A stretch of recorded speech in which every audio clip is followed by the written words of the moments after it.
Hi audio nerds and welcome back to the channel. Time for another trip into Audio Geeksville today, but before we do that, do take a minute just to hit that subscribe button below the video. It goes a long way to supporting the channel.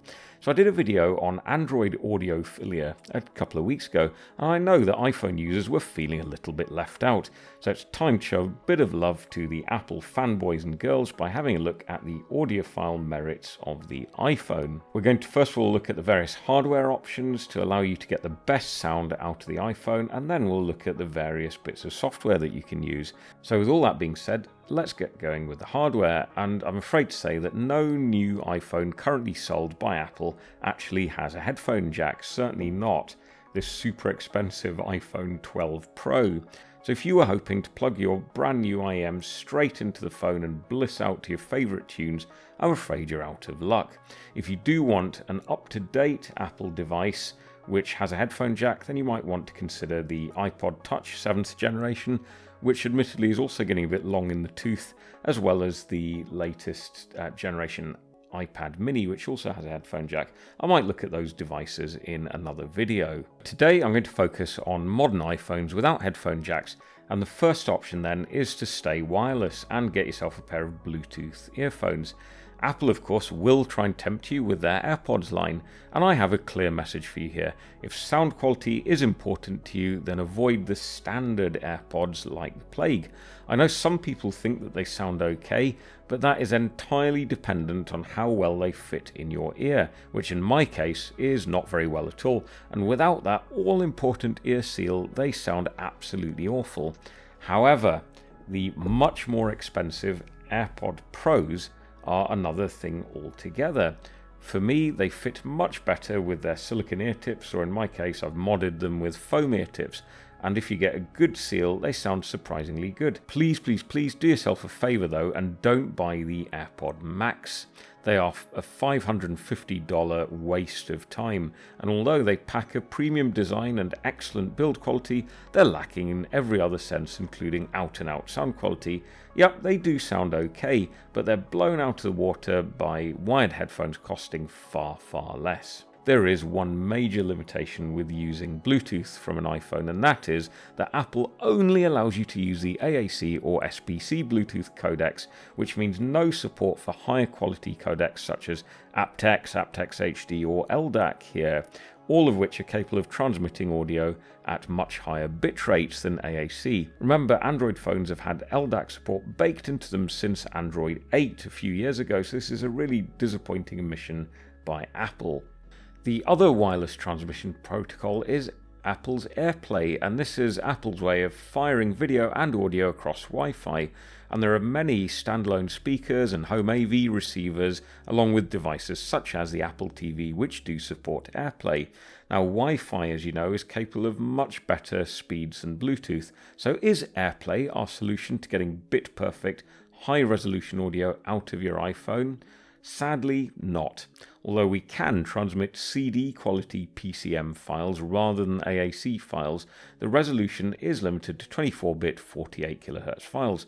So if you're happy with CD quality, you're good to go, and to be honest with you, I generally am happy with CD quality, and AirPlay is definitely better than Bluetooth. So Bluetooth and AirPlay then, they are convenient, but I would say they're not exactly audiophile grade listening experiences. So next, let's look at getting audio out of the Lightning port, and the easiest and cheapest way to do that is with Apple's own little dongle, which plugs straight in and has a 3.5mm jack at the other end.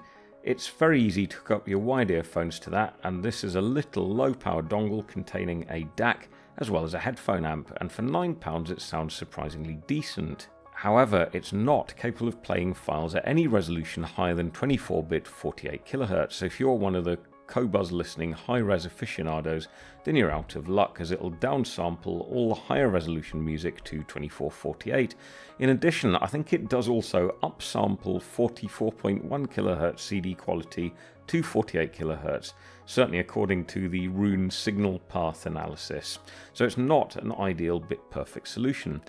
If you search Amazon for Lightning to 3.5mm adapters, you'll see many third-party ones which are MFI or made for iPhone certified, some of which look a little bit more robust than Apple's rather flimsy version. However, as far as I'm aware, all those are also limited to 24/48 support. You even get headphones which plug directly into the Lightning port and contain a little DAC within them, and these range from the El Cheapo and formerly bundled Apple EarPods to much more expensive sets like the £400 Audisi iSigns with Lightning connector, but as far as I'm aware, none of these can bypass this 24-bit 48kHz Lightning limitation. So this leads us once again to the wonderful world of external DACs to get a true bit-perfect or high-resolution audio stream out of your iPhone. But first, hold your horses, you'll need to buy another dongle, namely this one, which is the Apple Camera Connection Kit, and in essence it's a Lightning to female USB-A adapter, which I think retails at $29. Now essentially you've got to plug that into the Lightning port, and then you can plug your USB dongle into the adapter, and providing it's a compatible model that doesn't draw too much power, it will then take the audio digital signal directly from the iPhone into the DAC. So this is the Dragonfly Red DAC, which is a very decent sounding DAC for $169. There's also the cheaper Dragonfly Black and the more expensive Dragonfly Cobalt, all of which are compatible with the iPhone. They don't draw too much power. Other recommendations include the iFi Hip DAC, which I've reviewed on the channel, which features Burr Brown DAC chips and has an insane orgasmatronic bass boost button.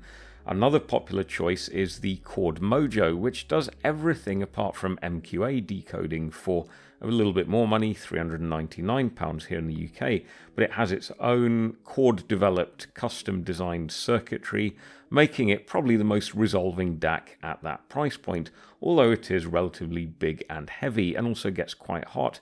I'll be honest with you, I tend not to use the Chord Mojo or the Hip DAC because they're just not that portable. I tend to use them when I'm listening at the desk, but for out and about use, the Dragonfly is perfect. Incidentally, if you spend a little bit more money at Apple, you get this dongle instead, which also has a USB connection, but the crucial thing is it also has an input to plug a power charger in, which means that you can charge your phone as well as having it hooked up to the DAC, which is great for desktop listening, although it is obviously a little bit bigger than the standard dongle.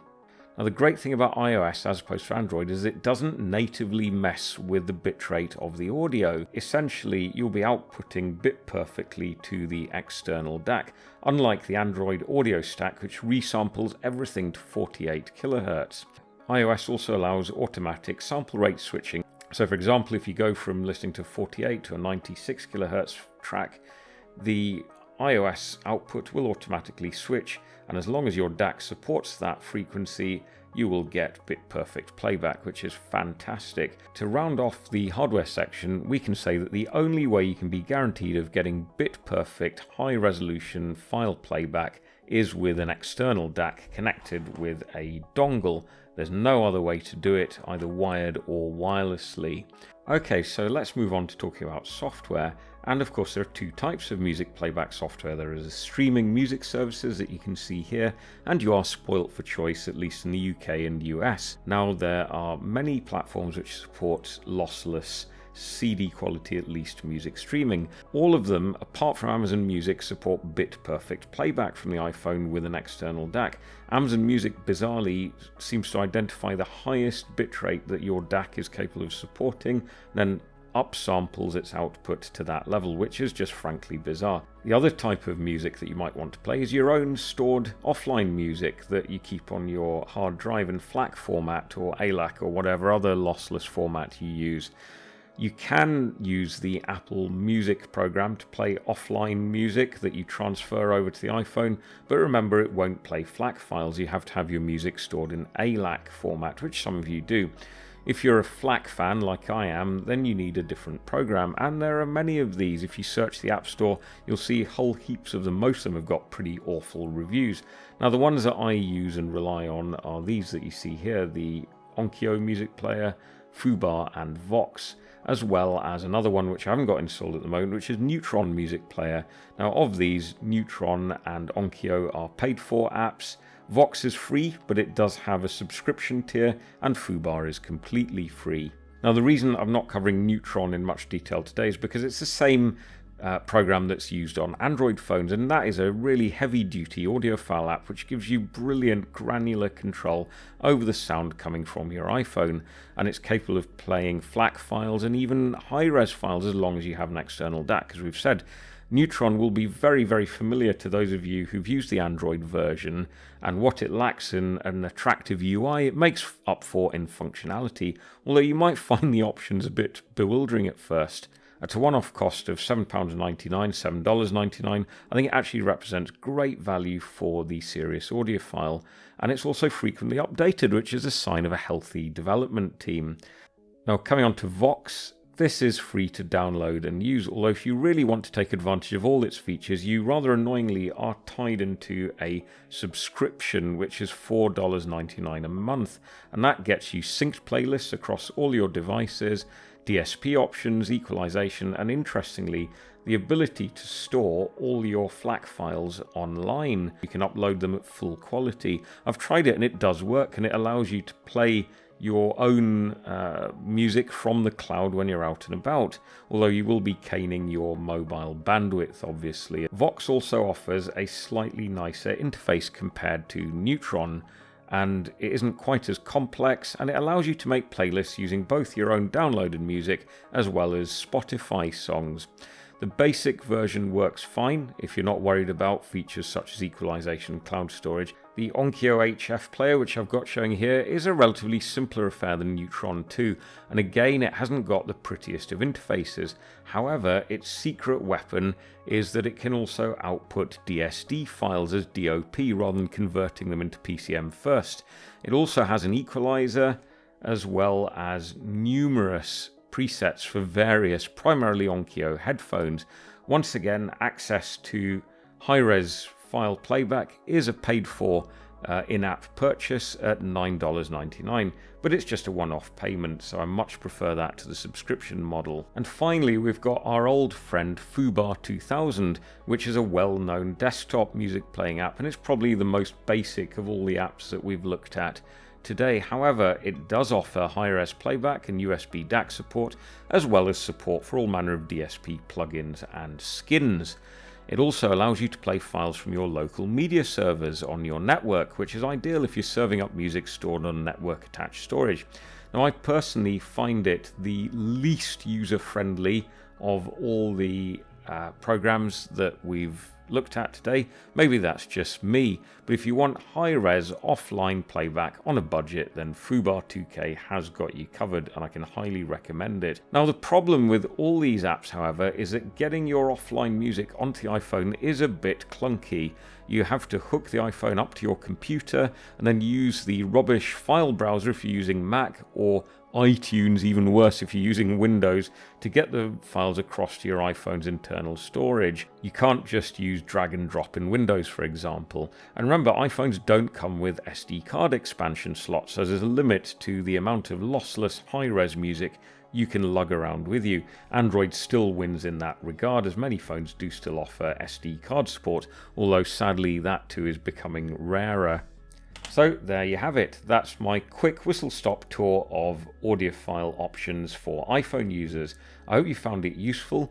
Do let me know what you think in the comment section below. It's always great to have your comments. Let me know if you've got any brilliant solutions that you use yourself. And watch out for more great videos coming up soon. But until then, take care everyone, and we'll see you in the next video.